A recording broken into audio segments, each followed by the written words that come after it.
In this video, I'm going to be chatting about what the solar return in astrology means and what is it about.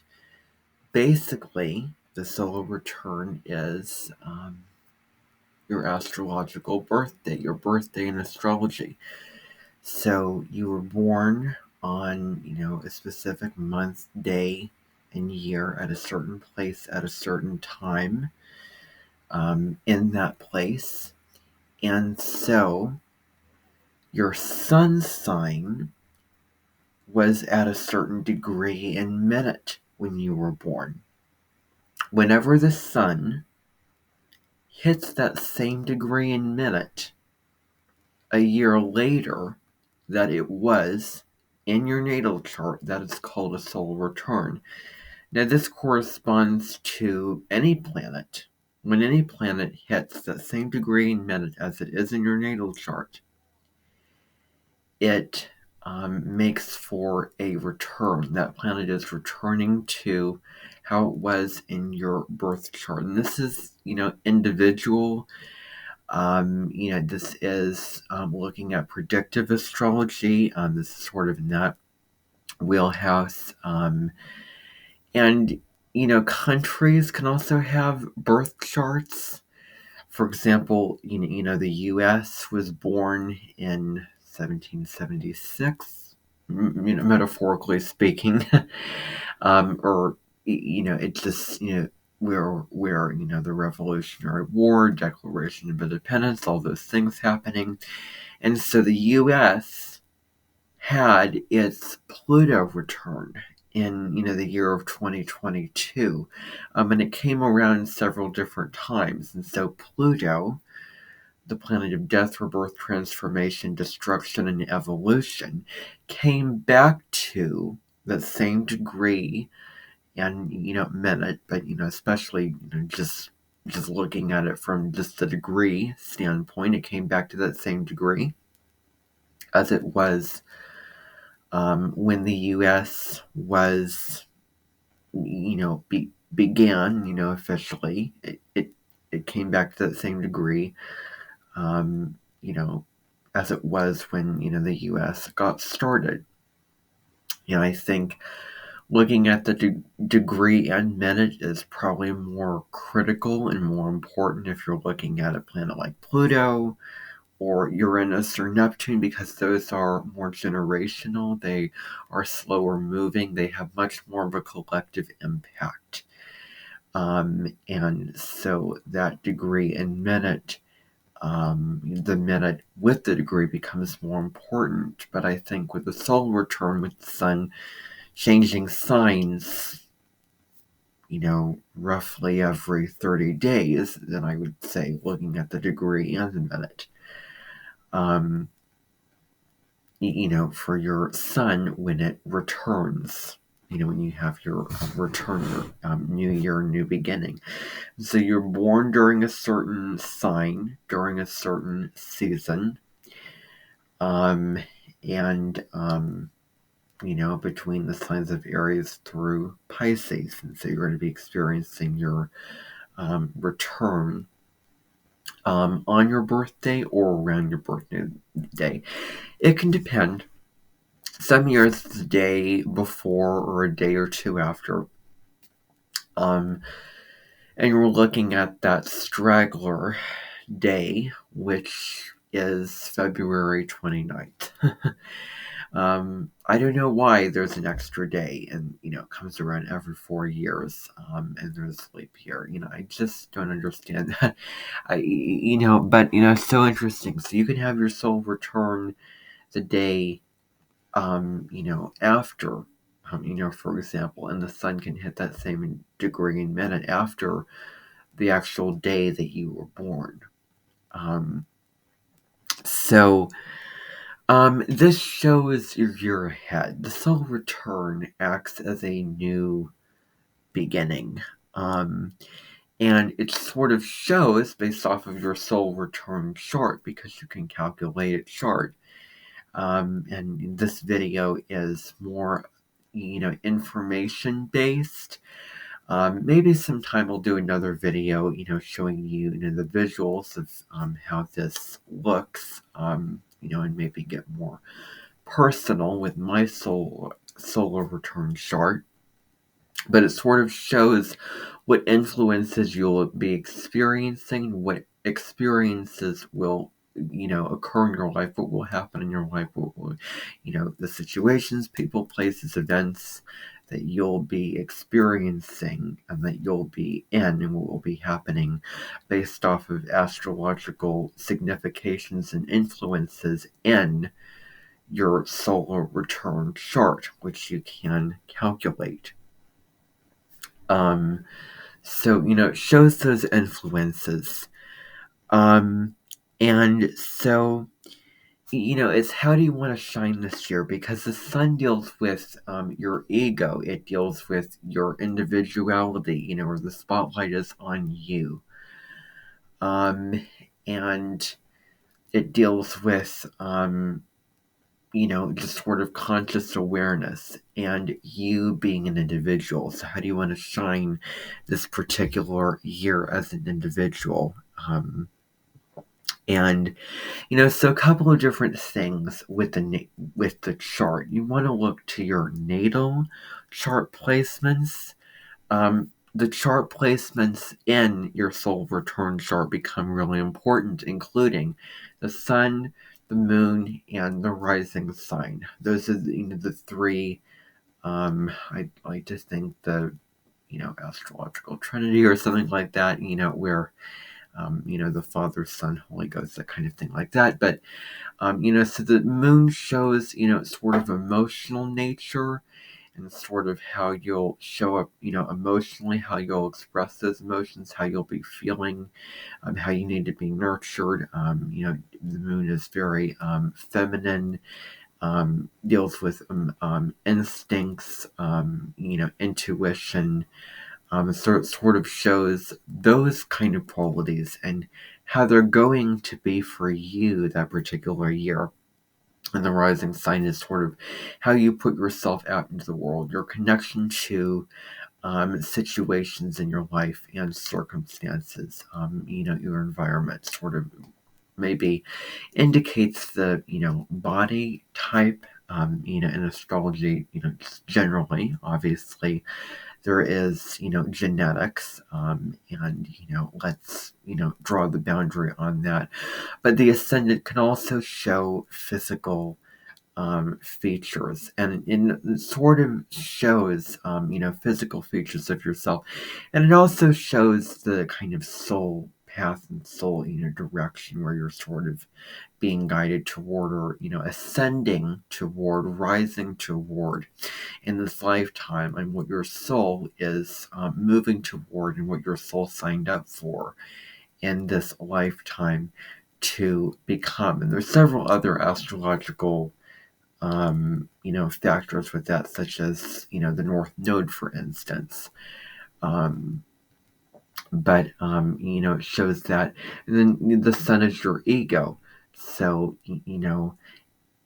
looking at your sun sign in general, what element is it in, and how compatible is it? Or, what element is your sun in, and what element is your ascendant in? Are they both in fire signs? And, they sort of, there's a bond there. Is one in fire, one in air? Or is, for example, if your sun's in Leo and your rising is Taurus, and you have Taurus rising, obviously there's going to be a conflict there since Taurus and Leo square each other in astrology. And squares are 90-degree aspects representing tension, but ultimate, difficulty that propels action and change and evolution. So, the rising sign is how you interact with the world. Now, other things that you want to look for, the rising sign indicates how you interact with the world. You don't want to take one part of your natal chart or one part of your solar return chart, including the sun, and say, that's the be all end all, because that's not. And just in general, you have one placement, but then you have a lot of other things going on. So the whole chart needs to be taken into consideration, in astrology. So, the angles such as the ascendant, descendant, and midheaven in the natal chart. The midheaven is always at the top of your chart. So it shows, kind of how your potential highest calling, sort of, destiny line, purpose, the career sector in your chart. So that's at the top of your chart. The ascendant is, opposite the descendant, which, you're moving away from whatever sign your natal ascendant is in. So I have Sagittarius rising. My descendant would be Gemini. So, the angles become, really important to look at. And also, the sign or the house that the sun is in. The houses in astrology are areas of life. So there's houses 1 through 12, and they correspond to the 12 zodiac signs. The first house being self and the individual, and your physical body and your identity, and the 12th house being spirituality, reflection, the kind of invisible realms, and things like that, self-reflection, all those kinds of things. So, you can look at the houses and learn about the houses in astrology and see what house that your sun is in for that particular year, because it's going to be different depending upon, the year, and that particular solar return for that year. And, that solar return acts as your New Year's Day. Collectively, January 1st is New Year's Day, based off of the new year in numerology, because every year, say 2023 is a 7-year, so it begins on January 21st. March 20th is the astrological new year. Sometime in February is the Chinese New Year. And, your own personal new year, beginning, I guess you could say, is your birthday, but in this case, your solar return. And those can be the same thing, but I don't want you to just say, oh, your solar return is your birthday, because, while that's true, there can be some differences and complications with that, and they may sometimes be different things. Because again, that leap year that comes around every 4 years, and just in general, if the sun hits that same degree in minute as it is in your birth chart, and it may be on a different day besides the day that you were born. So don't assume that it is that, and don't necessarily confuse the two. So, the house that it's in, the house that your moon for that solar return chart is in, the house of your ascendant. Also, the signs, the personal planets, Mercury, Mars, and Venus, which signs are they in? What houses are they in? Also, and so also, if you're looking at the chart wheel, what kind of hemisphere, because there's 4 different hemispheres of your natal chart, east, west, south, north, and it's going to be looking different. It's sort of, how it's set up, and all those hemispheres indicate, have certain meanings if you have a lot of planets or points in that area of your chart, then that area is, really strong for you as an individual and as, a spiritual being living a human experience, that, it's really, it's stronger for you, it's more significant for you. So you want to look at the hemisphere where there's a lot of planets or points in that particular area of the chart, and what hemisphere is dominant. And I mean, in general, it should really be just around the time of you were born, that you were born, because the personal planets travel, really quickly, from sign to sign, and they stay relatively close to where the sun is. So, where you find a lot of planets in a certain hemisphere based off of your solar return should be similar from year to year. But, looking at the hemispheres where there's a lot of planets or points in that particular area of your chart, if you use the chart wheel version of a natal chart or a solar return chart. And then you also want to look to the modes in astrology: cardinal, fixed, and mutable. And if you have a lot of planets with signs, either in cardinal signs, fixed signs, or mutable signs, especially the moon and the personal planets, Mercury, Venus, and Mars. And so cardinal signs are very action-oriented. They're about leadership. They're about taking the reins of your life, being a pioneer, having to get up and go to make something happen. The fixed signs are more stubborn. They hold down the fort. It's all about will, focus, determination. I'm staying the course with this goal, and I'm, achieving it. And so there's a stubborn quality with those signs. And then the mutable signs are more flexible, adaptable, and changeable. They sort of, more go with the flow signs. And they end the seasons. They sort of lead us into the next seasons. They're, transitional signs. So, it goes in the order of cardinal, fixed, mutable. Aries is cardinal, Taurus is fixed, Gemini is mutable, and it just continues until you get to Pisces, and that cycle just repeats. But, you want to look to where you have a lot of cardinal, to the modes of the signs. So, for example, cardinal signs are Aries, Cancer, Libra, Capricorn. Fixed signs are Taurus, Leo, Scorpio, Aquarius, and mutable signs are Gemini, Virgo, Sagittarius, and Pisces. Critical degrees also.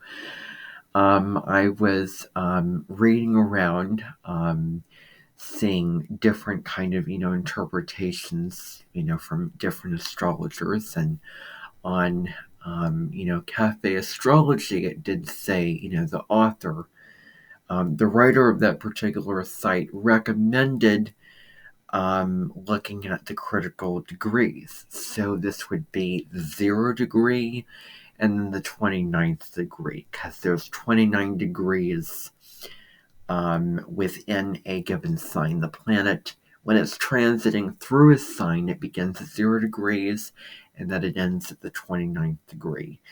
The 0 degree is more new beginnings. It's fresh. It's, really focused.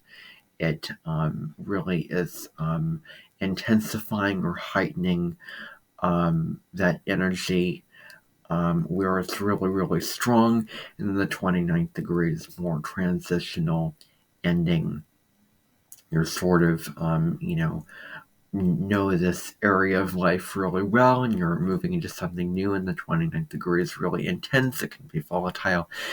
There's an urgency with the 29th degree as well. And I've heard that it brings out the shadow sides of the particular sign that it's in. So that's, a little bit about the degrees.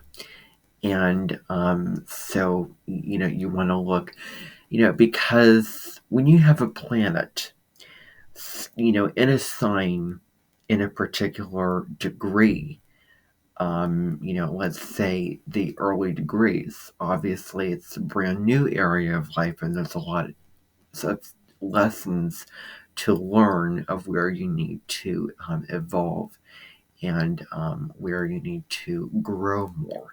But then the later degrees, particularly the latter degrees, the 29th degree, is where you're sort of wrapping things up, culminating things, and you're very super mature, super evolved in that sign, that area of life.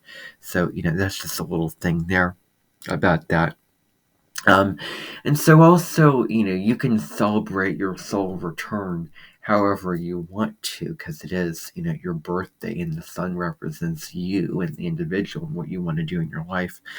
But it can also be a time, where you can just reflect on the year ahead and maybe plant new seeds, set new intentions upon what you want your next year to be. What do you want to achieve, and who do you want to become in that next year, and what do you want to do in your life with that next year. So, you can certainly use your soul return in, really meaningful ways that are special and, that they matter to you. So that's about the soul return in astrology. I hope that you enjoyed this, and I'll see you in another video.